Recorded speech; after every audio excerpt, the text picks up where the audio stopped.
Shalom, este es su programa Los Días del Mesías y en esta ocasión vamos a estar viendo un estudio acerca del libro de Gálatas. Espero que sea de bendición para todos nosotros, pero antes de poder ver verso por verso el libro de Gálatas, tenemos que ver cuál es el contexto de la época y todos los diferentes aspectos que tienen que ver con este libro. Aquí tenemos una lámina donde podemos ver la época en la que se escribió este libro de Gálatas. Por ejemplo, podemos ver aquí en esta lámina que el libro de Primera y Segunda de Tesalonicenses fueron escritos en el año 50 y el 51. En Corintios, Primera de Corintios entre el 52 y el 53. Segunda de Corintios entre el 53 y el 54. Y el libro de Gálatas, el cual es el centro de nuestra atención en este estudio, fue escrito entre el año 55 y 56 de la era común. Romanos vino después entre el 56 y el 57, y entre los años 60 y 66, mientras estuvo Rab Shaul en la cárcel, escribió Filipenses, Filemón, Colosenses, Efesios, Primera y Segunda de Timoteo, así como Tito. Y todo esto es muy importante para nosotros poder tener una idea de cuál es el marco de tiempo, la época, la cultura, el entorno, los diferentes grupos religiosos que hubo en ese tiempo. Y el libro de Gálatas, como podemos ver aquí, fue escrito, si el Mesías murió y resucitó en el año 33 y medio de nuestra era, la escritura dice que era como de 33 años y medio, y los años hoy en día se cuentan a partir de la muerte y resurrección del Maestro. Eso significa que las cartas de Rab Shaul fueron escritas entre el año 50 hasta el 66 aproximadamente, y esto nos enseña que es más de 20 años después de la muerte y resurrección de Yeshua. Esto es muy importante porque cuando las cartas fueron escritas podemos ver su contexto, que fue 20 años después de la resurrección del Mesías. Y la carta a los Gálatas, en este caso, tenemos que poder interpretar correctamente el contexto, ya que mucha gente tiene la idea de que Rab Shaul, como se conoce en la teología moderna, Pablo de Tarso, Saulo de Tarso, mucha gente tiene este concepto de que Saulo de Tarso se alejó del judaísmo de su época, que formó una nueva religión, etcétera. Y todos estos factores los vamos a ir viendo conforme vayamos estudiando, en este caso, la carta a los Gálatas. Y voy a ir a la siguiente lámina. El entorno religioso de esa época, podemos ver aquí que en el siglo I, en este caso, cuando la carta a los Gálatas fue escrita entre el 55 y 56 de la era común, en ese tiempo, ¿qué tipo de judaísmo había en el siglo I?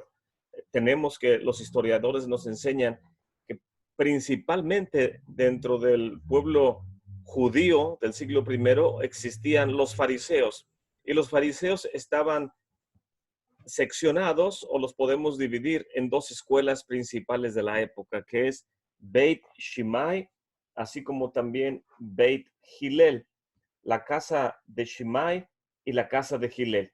Teniendo esto en contexto es sumamente importante porque podemos saber exactamente la manera de pensar de ese tiempo en medio de la comunidad. Y las casas de estudio ortodoxas, en este caso, todo el mundo ortodoxo era fariseo en ese tiempo. Existía las dos escuelas, como ya mencioné, la escuela de Shammai como la escuela de Hillel. Y no solamente estaban los fariseos ortodoxos de Shammai y de Hillel, también tenemos los saduceos, los boetusianos de la casa de Boetos, los saduceos de la casa de Sadoc. También tenemos los esenios, quienes se cree que escribieron los rollos del Mar Muerto, algunos mencionan que Yohanan Hamadbil o Juan el Purificador, conocido como Juan el Bautista en el cristianismo, en la teología, Yohanan Hamadbil era parte posiblemente de este grupo de de judíos esenios. Y también tenemos los herodianos, que era otra secta de ese tiempo. Pero lo que trato de ilustrar en esta lámina es que no solamente había un judaísmo en el siglo I, sino como nos lo dicen los estudiosos de esta época, había judaísmos. Rav Shaul en una de sus epístolas, en una de sus cartas, nos dice que él pertenecía a, a la casa de Gilel. ¿Por qué? Porque estudió a los pies de Gamaliel, y Gamaliel era nieto de Gilel. Y podemos ver aquí que él era un fariseo ortodoxo, en este caso apegado a Beit Hillel, a la casa de Hillel. También había griegos en ese tiempo, pero es necesario que conozcamos la información acerca de cómo poder diferenciar entre los griegos, cuando la escritura nos lo narra con esa palabra en particular, o helenistas. Y griegos es la cultura o el imperio griego que vinieron a conquistar al pueblo de Israel en tiempos de Antíoco Epifanes. El pueblo de Israel en esta conquista no fue sacado de su territorio, sino que el imperio griego vino y tomó posesión de Eretz Israel, de la tierra de Israel, y se impuso sobre ellos. En tiempo de la conquista de los griegos, Grecia, el imperio griego, fueron los que conquistaron. Por lo tanto, griego, cuando nos mencionamos a Grecia o a los griegos, es la cultura. Y cuando hablamos del helenismo, el helenismo es el periodo. Y de acuerdo a la enciclopedia judaica, el helenismo es el periodo que tuvo inicio a partir de la muerte de Alejandro Magno, aproximadamente en el año 323 antes de la era común. Y el helenismo se extendió hasta el inicio del siglo I, que es cuando toman lugar todos los escritos del Brit Hadashah, conocido como el Nuevo Testamento. Todo esto toma lugar en el marco de la cultura griega y en el periodo aún del helenismo. Y esto es sumamente importante. Mucha gente hoy en día no sabe diferenciar, y cuando la escritura, desgraciadamente, traduce palabras como helenismo o helenista, un helénico, en el Nuevo Testamento, en el Brit Hadashah, nos dice, por ejemplo, acerca de Timoteo, que era hijo de madre judía, y la traducción dice, y de padre griego. Pero cuando uno va al interlineal, podemos ver que la palabra griega que viene escrita en este caso, en las cartas de Rav Shaul y en el libro de los Hechos, nos menciona acerca de que era de madre griega y de padre heleno. No nos está diciendo que era una persona griega, sino que nos dice que es una persona que pertenecía a la cultura helénica de ese tiempo, pero no necesariamente es un extranjero. Ahorita vamos a ver con detalle esos conceptos, pero es muy importante para poder estudiar, en este caso, el libro de los Gálatas, que sepamos diferenciar las palabras, establecer las palabras, cuándo fueron mencionadas, en qué contexto, con qué propósito, quién las dijo, cuándo las dijo, por qué las dijo, a quién se las dijo, dónde se las dijo. Cuando ubiquemos todos estos conceptos, vamos a poder tener un fundamento para poder decir que alguien está judaizando, como algunos acusan a otros muchas veces sin tener ningún fundamento. Vamos a poder ver con detalle qué significa judaizar. Y todo esto es sumamente importante para madurar en nuestro estudio. No solamente necesitamos madurar conociendo, sino también sabiéndonos expresar, al menos con la información que la misma Santa Escritura nos da en su contexto. Y tenemos diferentes grupos helénicos en el siglo I, que es el tiempo donde se escribieron, cuando se escribieron, en este caso, las cartas apostólicas o el Nuevo Testamento, el Brit Hadashah, que en su mayor parte fue escrito por el rabino Shaul de Tarso, Rav Shaul Tarsus. Y tenemos los grupos helénicos. Había tres principales grupos helénicos.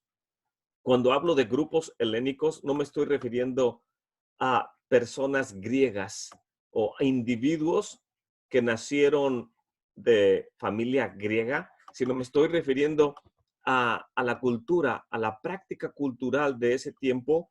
Y podría haber griegos naturales que nacieron griegos, pero que practicaban la cultura helénica, así como también podía haber judíos naturales, hebreos, que también eran, habían sido asimilados o ya eran parte de la cultura helénica. Entonces, cuando decimos que alguien pertenecía al helenismo, tenemos que especificar quién era y por qué la escritura lo define de esa manera. Los tres grupos helénicos, como ya los mencioné, tenemos a los de Judea. En otras palabras, los judíos practicantes del helenismo, no estoy diciendo griegos helénicos, estoy diciendo judíos practicantes o que eran apegados al helenismo. Estos estaban, los que estaban en Judea, tanto judíos como griegos, no eran practicantes del judaísmo. En otras palabras, los judíos helénicos que vivían en Judea, todo lo que es Judea, Samaria, etcétera, todo el territorio de Israel, en su mayor parte ya habían sido asimilados. Estos judíos helénicos ya se habían alejado de la Torá, no eran practicantes del judaísmo de ese tiempo. Mas, sin embargo, tenemos otros dos grupos, por ejemplo, los de Alejandría, en Egipto, al norte de África. Estos judíos helénicos de Alejandría, al contrario de los de Judea, eran judíos observantes de la Torá. Y también tenemos los de Asia Menor, quienes también eran judíos observantes de la Torá en Asia. Y esto marca un fundamento sumamente importante, porque vamos a ver que cuando Rab Shaul sale a llevar la santa y bendita Torá por todo Asia Menor, lo que la gente conoce como primero, segundo y tercer viaje misionero de Rab Shaul o del apóstol Pablo, cuando él sale a llevar las buenas nuevas de salvación acerca de Yeshua HaMashiach, en ese tiempo no existía el Nuevo Testamento, apenas estaba en desarrollo. No podía Pablo aún, si mencionamos que, voy a ir a la primera lámina, si mencionamos que el libro de Primera y Segunda de Tesalonicenses fue escrito 20 años después de la resurrección del Mesías, si apenas está en desarrollo en el año 50 y no ha sido enviada la carta, Pablo no le podía decir a la comunidad de tesalonicenses, acompáñenme por favor a Primera de Corintios capítulo 8 para explicar un concepto en esta carta que ya mandé a la comunidad, porque todavía no la escribía, aún ni siquiera la enviaba. En otras palabras, no podría alguien tener un Nuevo Testamento cuando no existía y decirle a la comunidad en Roma, en Galacia, en Corintios, etcétera, acompáñenme a la carta de Romanos para explicarles un concepto. No existía. Y esto es sumamente importante porque ¿qué es lo que se llevaba en este caso? ¿Qué es lo que Rab Shaul o el apóstol Pablo compartió en Tesalónica cuando fue entre el año 50 y 51 en las sinagogas de Tesalónica? Compartió la santa y bendita Torá, lo que conocemos tradicionalmente como el Pentateuco, en el hebreo es el Humash, los 5 libros, en hebreo es Bereishit, en el principio, Bereishit, Shemot, Vayikra, Bamidbar y Devarim. Si lo traducimos en el idioma latinizado, podemos llamarlo como la escritura está traducida. Génesis, Éxodo, Salida, Levítico, los levitas, Número, los censos, y Deuteronomio, que significa deuteronomos o segunda ley. Mas, sin embargo, cuando los ponemos en su contexto hebreo, aún los mismos nombres nos dan un mensaje muy peculiar. En el idioma hebreo se dice Bereishit, Shemot, Vayikra, Bamidbar y Devarim, y se traduce como en el principio. Estos son los nombres que él llamó en el desierto con su palabra. Y aún los nombres en el idioma hebreo transforman todo el contexto del nombre de los libros. Y en ese tiempo, ¿qué es lo que Rab Shaul o el apóstol Pablo compartía con la sinagoga en Tesalónica, pues la Torá, los 5 libros de Moshe, además de los escritos que había de ese tiempo en la literatura rabínica, pues en su mayor parte todos estos varones o rabinos eran fariseos, ya sea de la casa de Gilel o de la casa de Shimai. Sumamente importante entender en este contexto que no existían en ese tiempo las religiones que hoy conocemos, como el cristianismo no denominacional. Tampoco alguien podría decir, pues tú de cuál congregación eres, y el otro no podría decir, pues yo soy de la iglesia bautista del sur de la ciudad, y otro decir, yo soy del norte de la ciudad, y otro decir, no, pero yo pertenezco a la iglesia mormona.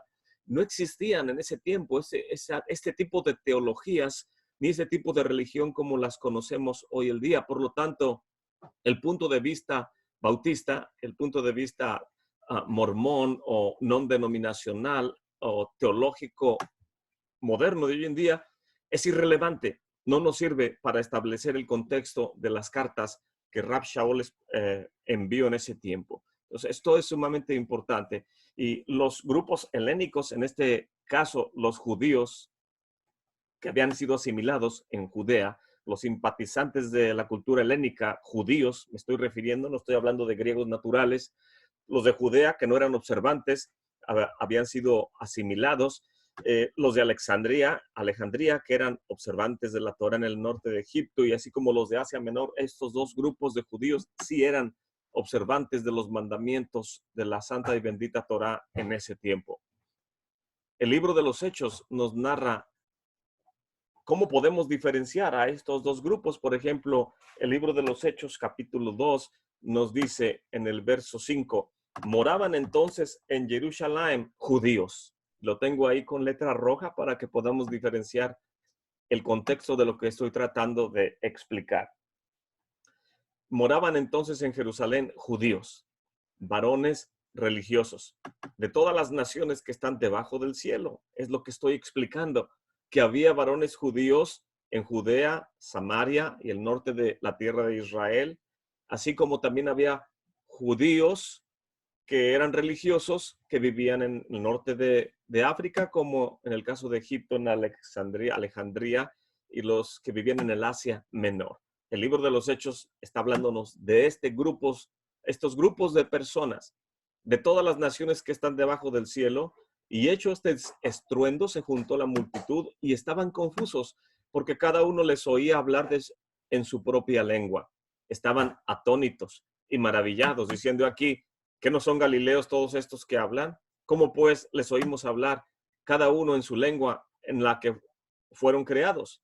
Porque había de Partia, de medos, partos, elamitas, y los que habitan en Mesopotamia, en Judea, Capadocia, en todo el Ponto y en Asia, en Frigia, en Panfilia, en Egipto, en las partes de África, que está la otra parte de Cirene.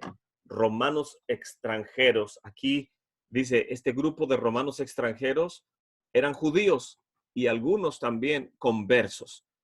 Lo que trata el libro de los Hechos capítulo 2, hablarnos desde el verso 5 hasta el 13, es que el Ruach HaKodesh, o el Espíritu Santo, cuando cae con poder sobre la congregación en Jerusalén, solamente cae sobre los creyentes naturales hebreos, judíos, o los que están en su proceso de conversión.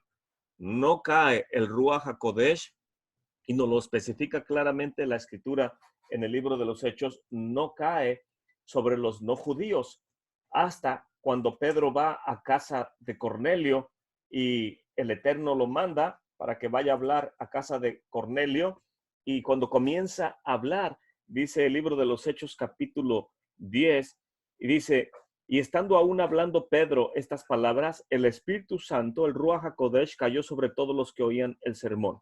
Y se espantaron los fieles que eran de la circuncisión, que habían venido con Pedro, de que también sobre los de las naciones, pero en este caso no son gente pagana, sino son los Yirei Shamayim, los temerosos del cielo. Se refiere a personas no judías naturales, sino extranjeros que vivían ya sea dentro del territorio de Israel o fuera del territorio de Israel, que observaban la santa y bendita Torá, guardaban el día de reposo, comían alimentos puros, que nos dice la escritura. En otras palabras, no comían camarón, ni cerdo, ni ese tipo de animales que son para limpiar los desechos del entorno.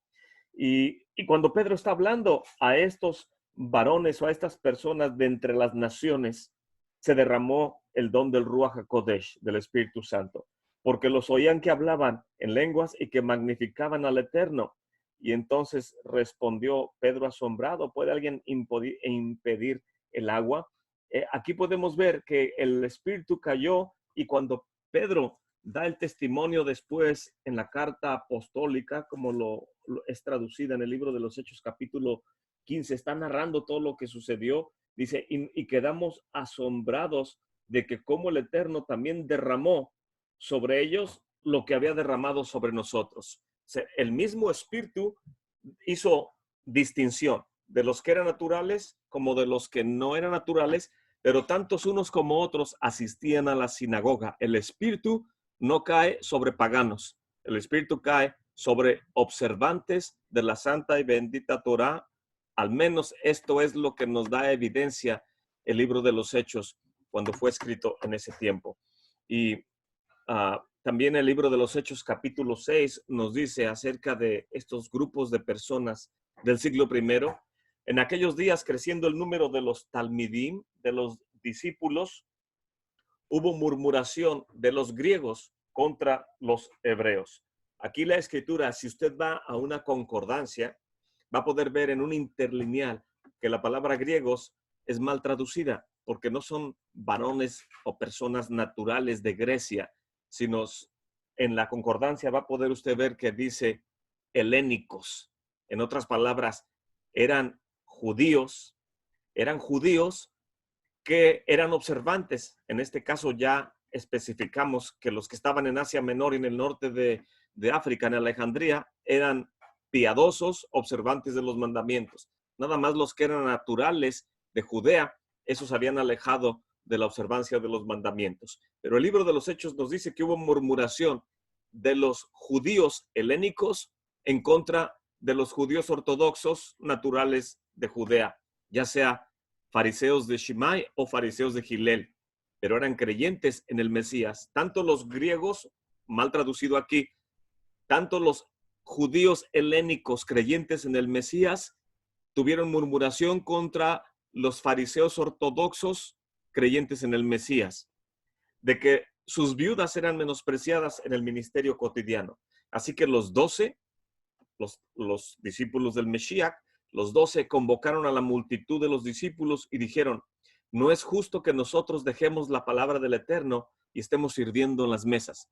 Busquen pues, hermanos, 7 varones de ustedes de buen testimonio, llenos del Ruach HaKodesh y de Hakmah, de sabiduría, los cuales pongamos en esta obra o en este ministerio. Y nosotros persistiremos en la tefilá, en la oración, y en el ministerio de la palabra, en el abodá de la Torá. Y agradó el parecer a toda la multitud, y eligieron a Esteban, varón lleno de fe y del Ruach HaKodesh, a Felipe, Prócoro, Nicanor, Timón, Parmenas y Nicolás, prosélito de Antioquía. Aquí este versículo 5 nos está diciendo nombres, principalmente los nombres de estos judíos son nombres helénicos, como podemos ver a diferencia de los nombres naturales de los hebreos. Esteban, Felipe, Timón, Nicanor, Parmenas, Nicolás. Y no solamente nos enseña esto el texto, sino hace una diferencia entre Nicolás, que él era ya un prosélito. Él no era judío natural como Esteban, como Felipe, Prócoro, Nicanor, Timón, Parmenas, sino que Nicolás estaba en proceso de conversión y los demás eran judíos helénicos. A estos presentaron delante de los shliachim, de los enviados, los cuales orando les pusieron las manos encima. Qué importante es poder notar esta diferencia que hay en su contexto de la escritura. Si usted nunca había notado esta diferencia, yo le animo a que haga un alto en su manera de interpretar la escritura y establezca bien los parámetros sociales, económicos, religiosos de la época, para de esa manera poder interpretar correctamente el mensaje en el caso de las cartas apostólicas. Hubo división, como nos dice ese versículo, entre los creyentes en el Mesías. En otras palabras, los fariseos ortodoxos, creyentes en el Mesías, ya sea de la casa de Gilel o de Shimai, estaban teniendo discusión contra los judíos helenistas creyentes en el Mesías. En otras palabras, esta disputa no es entre judíos y no judíos, no es entre ortodoxos y paganos. Esta disputa es entre creyentes en el Mesías, ya por un lado sea ortodoxos o ya sea por el otro lado judíos helenistas. Y dice el libro de los Hechos capítulo 8, tengo aquí algunos ejemplos de esto, el libro de los Hechos capítulo 8 y libro de los Hechos capítulo 11. El capítulo 8 nos dice acerca de esta división entre los dos grupos. Y Saulo o Shaol consentía con la muerte de Esteban, que está en el capítulo anterior, en el 7. Y en aquel día se hizo una grande persecución en la Quejilá. Y especifico el nombre Quejilá porque jamás vamos a poder interpretar el contexto del Brit Hadashah, del Nuevo Testamento, y de las cartas y Gerot, los escritos de los Shliachim, las cartas apostólicas. Jamás vamos a poder entender el contexto si leemos conceptos equivocados como iglesia, apóstol, todo ese tipo de palabras eclesiásticas o del clero que estableció la traducción de la Iglesia Católica. Si quiere interpretarlo en base a la teología cristiana católica moderna, las puede seguir usando.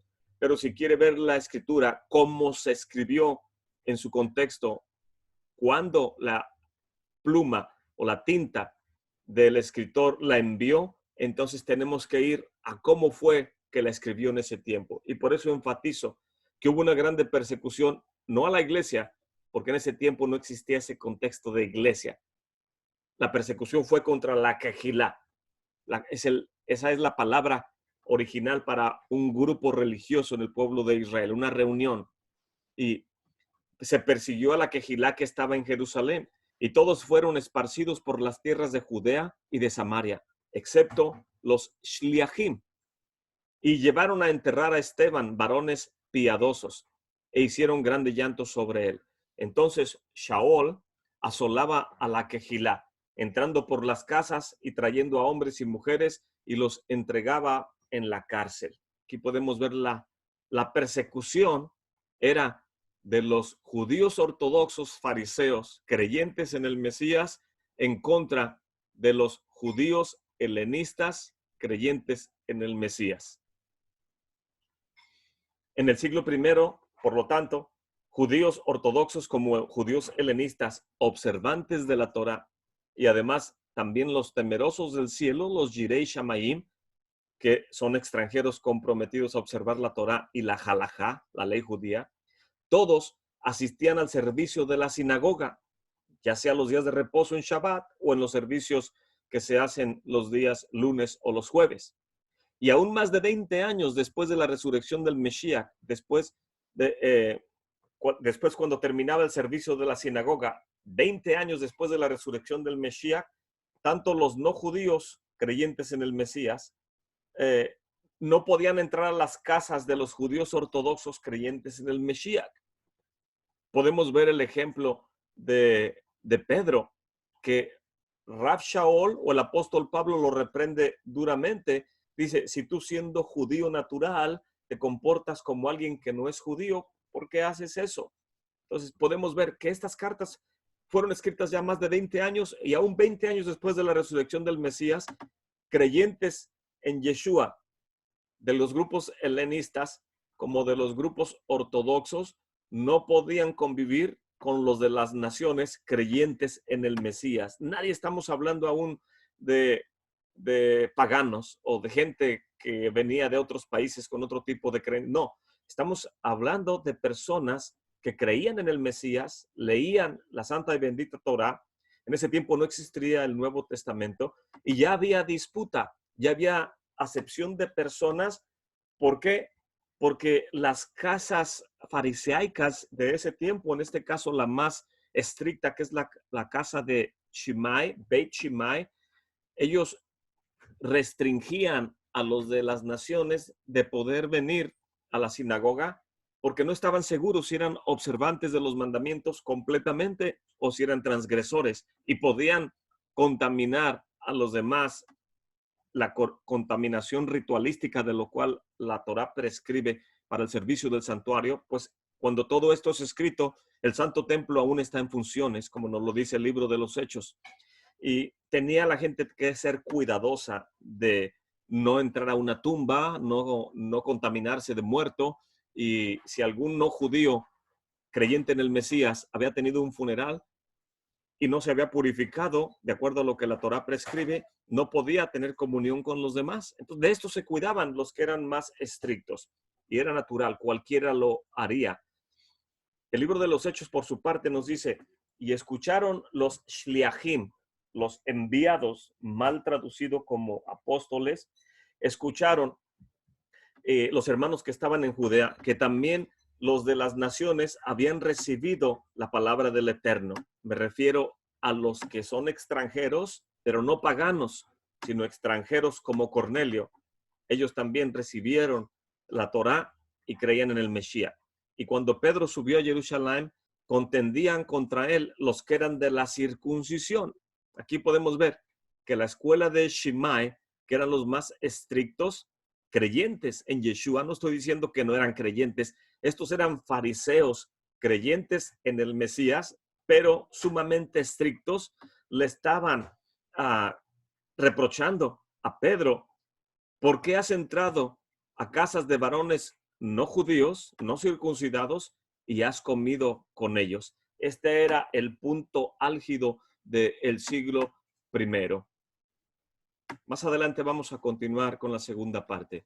Shalom.